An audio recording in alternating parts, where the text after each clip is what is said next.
Hello there, honeybees! It is Flora, and today we'll be continuing our biology warping series where I turn beloved characters into what I hope are equally beloved Pokémon. This one goes out to Cheesy and all my wonderful friends in the Cartoons and danganronpa server, so without further ado, let's get into it. Blossom would be an Espeon. I very specifically wanted a Pokemon that could learn Ice Beam and was somewhat pink. Unfortunately, this combination was more difficult to find than I anticipated, but I think Espeon still fits. It has the right personality. Bubbles would be a Sylveon to match her sisters. A shiny Sylveon, specifically. She's just sweet and pastel and wholesome. Charlotte would be a Hatrim. She's cute and bouncy, but doesn't always understand how her actions affect other people, especially when she wants their attention.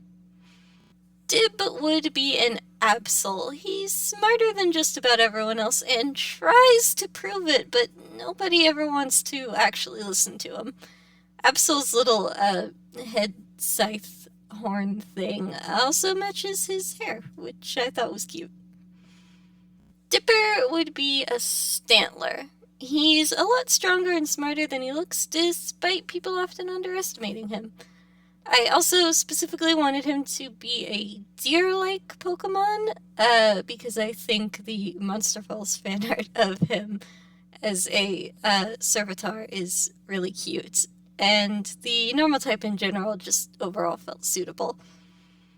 Ed would be a Beware because he's super sweet but not quite self-aware enough to realize his hugs are crushing you.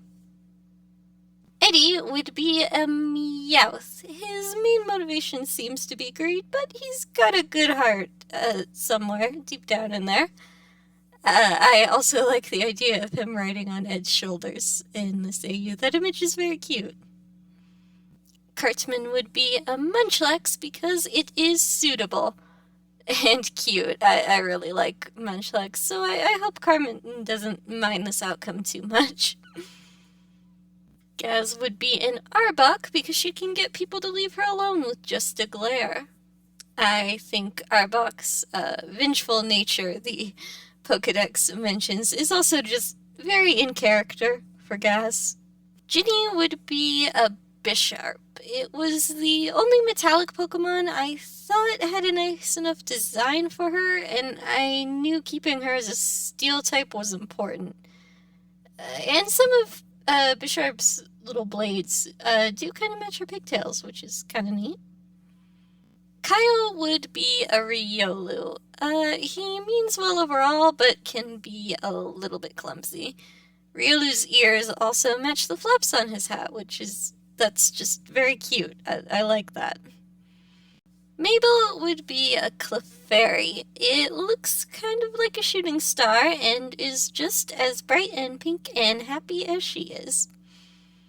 Marty would be a Zebstrika. He's generally pretty nervous and spends a lot of time around electronics. But when it does come down to it, he can hold his own pretty well. Star would be a Meowstic, a Pokemon with such little control over its powers that it could accidentally destroy a truck just by looking at it funny. Or, purposely destroy a truck just by looking at it funny, I guess. Vendetta is a Hisuian Zoroark because she not only hates you but can and will hurt herself trying to hurt you if you annoy her in any way. Zim would be a Ledian.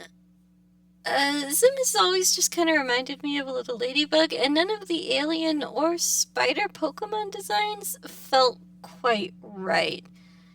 But he has his antenna, and the shell sort of looks like his pack, so I think this works. Gur would be an Elgyem. The color palette was just overall suitable, and I think Elgyem looks non-threatening enough for Gur's character. I imagine his dog costume in this timeline is a Yamper.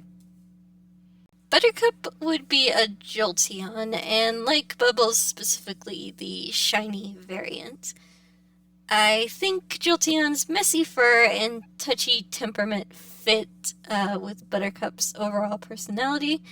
Oh, and the fact that it was also an evolution, that was important too for the overall squad. Kenny would be a spupa, a cozy little thing that doesn't have a mouth.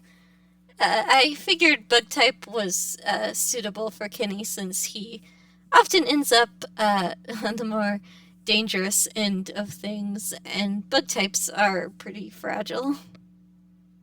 Double D would be a Nicket. I think it was the colors that really sold me on this one.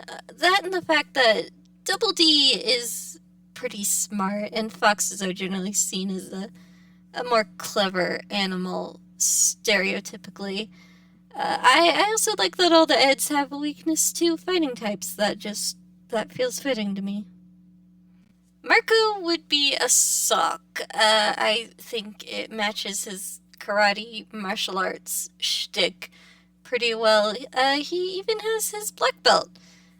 And I picked sock over throw because sock is taller. That's literally the only reason I looked at them both, and I was like, no, Marco's too tall to be throw. So there you have it, the main class and a couple of unfortunate hostages as Pokemon. I hope you liked it, and if you do want to see me do another one of these in the future, just let me know what show you'd like me to cover, and I'll probably do it. Thanks for watching, and as usual, don't forget to take care of yourselves. Bye!